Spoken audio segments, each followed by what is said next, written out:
avoir des éléments plus précis sur vraiment l'impact de la biodiversité en santé pour pouvoir l'expliciter de manière plus claire auprès des acteurs qui travaillent dans le domaine de la santé. Et donc, il y a besoin de se créer un socle commun de connaissances, d'échanges, pour échanger autour de cette dimension.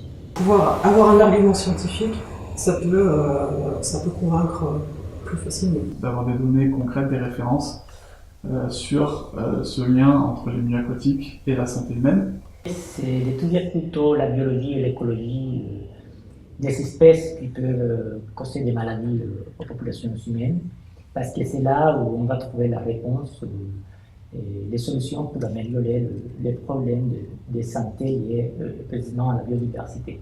On a des besoins de connaissances parce que finalement on se rend compte que en agriculture, dans les systèmes d'élevage, on a un peu mis la biodiversité de côté au sens où c'était quand même quelque chose qui était complexe à gérer et qui amenait souvent des soucis. Et le lien biodiversité, santé à travers l'alimentation, c'est une question qui nous préoccupe de plus en plus sur les territoires, notamment dans le cadre des projets alimentaires territoriaux. Et c'est un sujet pour lequel on manque encore d'expertise à travers nos expériences, notamment de pilotage des contrats locaux de santé. Par exemple, en matière d'alimentation du petit enfant, qui est une des préoccupations, des choses de prévention que je peux avoir, je peux attendre aujourd'hui la façon dont peuvent être produits des aliments. D'identifier aussi des collectivités qui ont envie de s'impliquer dans ce travail et puis éventuellement développer des choses sur leur territoire.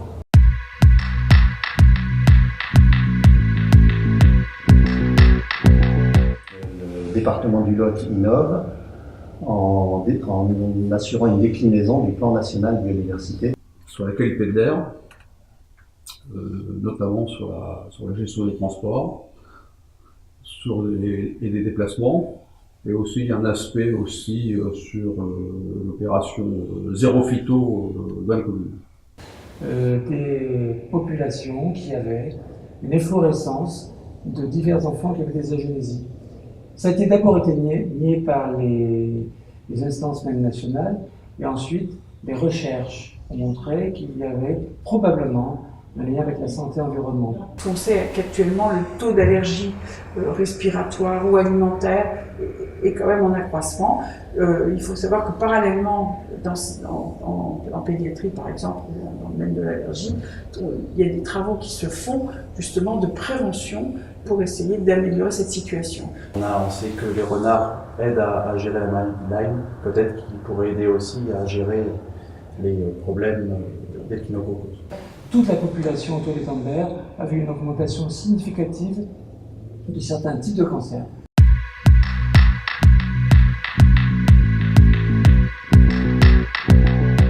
Le problème, je pense que c'est essentiellement qu'on est cloisonné dans nos domaines. Et ces dogmes et ces principes vont souvent à l'encontre de la recherche d'une solution efficace. On ne parle pas du sujet, on parle des problématiques qu'il y a autour, c'est-à-dire les problèmes de communication, du fait qu'on a un langage qui est différent, et on ne fait que constater en fait cet échec langagier.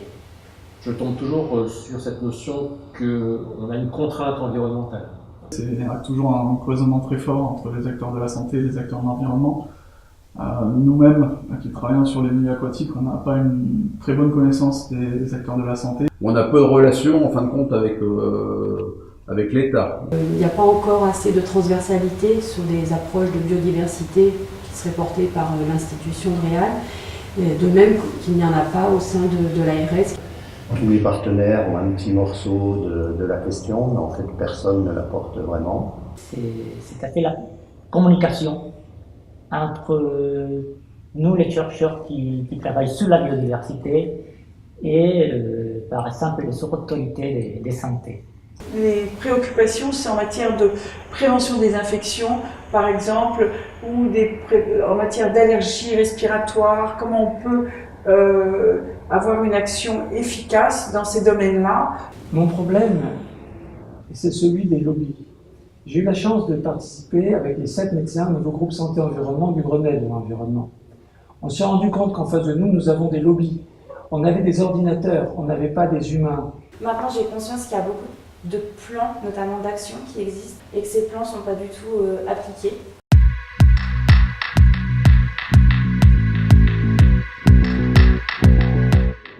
Donc ce qui manque à l'heure actuelle, c'est avoir une agence régionale sur la biodiversité. C'est un enjeu pour l'agriculture de se réapproprier l'impact de la biodiversité, l'impact des paysages sur la production agricole pour pouvoir faire la transition vers l'agroécologie.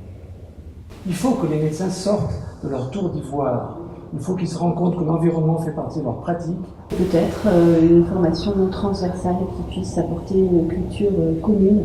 Le fait de convaincre les décideurs qu'en faisant de la biodiversité, on fait aussi tout le reste, y compris la santé. Et au niveau local, je dirais une autre recommandation, c'est soutenir les initiatives qui sont menées, puisqu'elles s'appuient sur une biodiversité locale, donc vraiment cette empreinte du territoire. Nous sommes des personnes qui sont dans la tranchée. On compte, on ne va pas à la source. Il faut que cette matière santé-environnement soit enseignée. Parce qu'on sent bien que la thématique de la santé, en fait, ça donne un côté plus humain au projet de restauration. C'est une thématique qui va toucher tout le monde et qui permet de favoriser les projets et d'impliquer plus les élus, les citoyens. Il faut lancer les choses et vaincre les lobbies qui commencent à dire « tant qu'il n'y a pas de preuves, on ne fait rien. Tant qu'il n'y a pas de preuves, nous continuons en gagnant d'argent. Quand il n'y a pas de preuves, on entretient le doute. »